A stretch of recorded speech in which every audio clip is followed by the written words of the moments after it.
5 minutes de chimie, s'il vous plaît. Bonjour à tous. Aujourd'hui, petit cours sur la chimie. On va avoir comme première question classer ces produits du plus acide au plus basique. Et donc, on remarque que le jus de pile qui est dans une batterie d'automobile, c'est extrêmement acide. Donc, c'est le plus acide. Après ça, première surprise, le Coke, ben oui, c'est plus acide que du vinaigre. Donc, on remarque que si vous voulez faire briller vos pièces de monnaie, mais le Coke va être très efficace pour vraiment enlever la saleté, encore plus efficace que le vinaigre. Après ça, ben, les pluies acides, sans surprise, c'est acide, c'est plus acide que l'eau de pluie. Là, après ça, on remarque que le lait est en fait plus acide que l'eau distillée. Donc, on peut penser que le lait est basique parce qu'on peut l'utiliser pour régler nos brûlures d'estomac, mais dans les faits, le lait est quand même un peu acide. C'est efficace pour les brûlements d'estomac parce que comme c'est très laiteux, très apaisant, avec une bonne consistance, mais ça va empêcher l'acide de remonter dans l'œsophage. Et là, après ça, après l'eau distillée, on remarque qu'on a le bicarbonate de sodium, la petite vache, et là, on remarque que j'ai oublié le 8. Après ça, on voit l'eau de Javel, qui est le... Ah ben tiens, j'ai oublié le 10, le 11 et le 12, et finalement, le NaOH, qui est le 14. Donc là, on remarque que ce n'est pas du plus acide au plus acide, c'est qu'en fait, j'ai mis le pH associé à chacune de ces substances-là. Et donc, c'est ça qu'on va parler aujourd'hui. Le pH, c'est la puissance de l'hydrogène. On va voir ça un peu plus tard. Donc, comme on voit, le pH peut être associé à une concentration d'ion H3O+. Donc, on se rappelle, le H+, n'existe pas, mais ça va être du H3O+. Et là, on remarque que 1, c'est 0.1, 3, c'est 0.001, 7, c'est 10 à la moins 7, 9, c'est 10 à la moins 9, 11, c'est 10 à la moins 11. Donc, on remarque que 10 à la moins le pH nous donne la concentration des ions H+. Quand c'est un nombre entier, comme 9, ben c'est facile, c'est 10 à la moins 9. Mais là, quand on a un chiffre à virgule comme ça, on sait que le pH il est plus petit que 7, c'est donc un acide.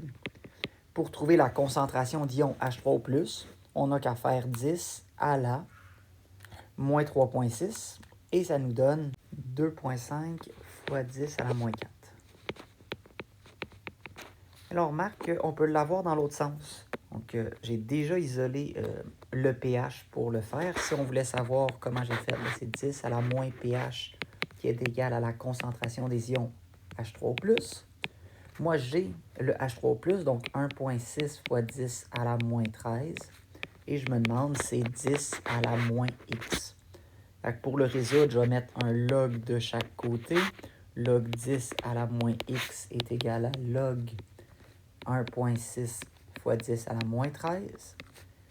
Et là, on remarque que la loi des logs me dit que je peux mettre le moins x devant.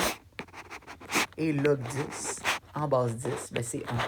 Donc ça me donne moins x qui est égal à log de 1,6 fois 10 à la moins 13. C'est la formule qu'on vous donne ici. Pas besoin de le faire à chaque fois, mais voilà d'où elle vient. Donc si je le pitonne, ça donne 12,8. Je vais changer de couleur. Et là, comme vous remarquez, 12,8, c'est plus grand que 7, donc ça va être une base. Ici, j'ai 10. Donc, comme j'ai dit, je vais faire moins le log de H3O+, donc moins le log de 10. Ça va me donner 1. On fait un moins devant, donc ça va me donner moins 1. Donc, mon pH est de moins 1. C'est possible, c'est rare, mais c'est possible. Donc, comme c'est plus petit que 7, ce sera quelque chose d'acide. Donc, voilà comment on est capable de passer du pH à la concentration des ions H3O+, de cette façon-ci. Et on se rappelle que cette réaction-là existe. Et là, on remarque que l'eau, ici, on va changer une autre couleur. L'eau ici peut devenir du H3O+, donc elle peut recevoir un ion H+. Elle serait donc une base.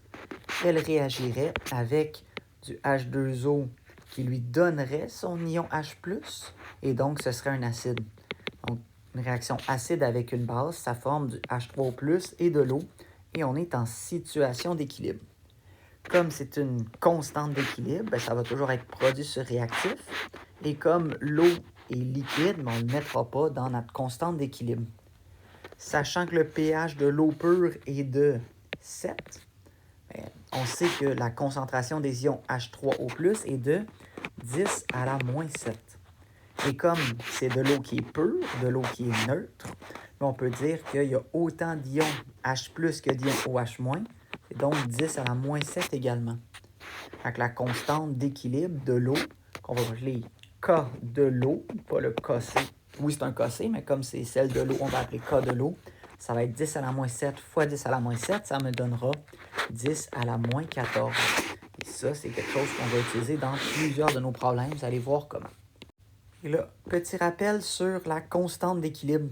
Donc, si je rajoute un acide, donc un acide avec de l'eau, qu'est-ce que l'eau va faire? Bien, l'eau va agir comme base. Comme l'eau va agir comme base, elle va former du H3O+, parce qu'elle va recevoir le H+ de l'acide. Et donc, la perturbation que ça va faire, si je rajoute un acide, c'est que je vais augmenter la concentration des ions H3O+. En augmentant la concentration des ions H3O+, j'augmente la quantité de produit. En augmentant la quantité de produit, on favorise la réaction inverse et ça va diminuer la concentration des ions OH-. Et le H3O+, bien sûr, va être plus grand parce que même si on retourne à l'équilibre, la perturbation est plus importante que le retour à l'équilibre. Et ça, c'est super important. La constante d'équilibre est constante. C'est la définition d'une constante. Cette constante-là, elle est vraie à toutes les concentrations. La seule chose qui pourrait le faire changer, c'est la température. Même chose si on a une base. Si on a une base, bien, ça va être une base plus de l'eau. Donc, l'eau va agir comme acide. En agissant comme acide, elle va donner son ion H+. Ça va donc former des ions OH-. Donc, la concentration des ions OH- va augmenter. Si on augmente la concentration des ions OH-, nécessairement, il y a trop de produits, donc on va favoriser la réaction inverse. Et la concentration des ions H3O+, va diminuer. Mais c'est super important, cette constante d'équilibre-là qu'on a déterminée qui était de 10 à la moins 14, ça sera toujours vrai, peu importe la quantité d'acide et de base que je rajoute, ce sera toujours vrai si on est à la même température, si on est à 25 degrés Celsius. Et donc, pour comprendre le tout, j'ai pris un problème de la page 375, le numéro 17. On nous demande, sachant que le pH est de 13,20, c'est quoi la concentration des ions H+? On sait que nous, c'est des H3O+, parce que le H+ n'existe pas pour vrai, et la concentration des ions OH-. Pour ça, on a nos formules.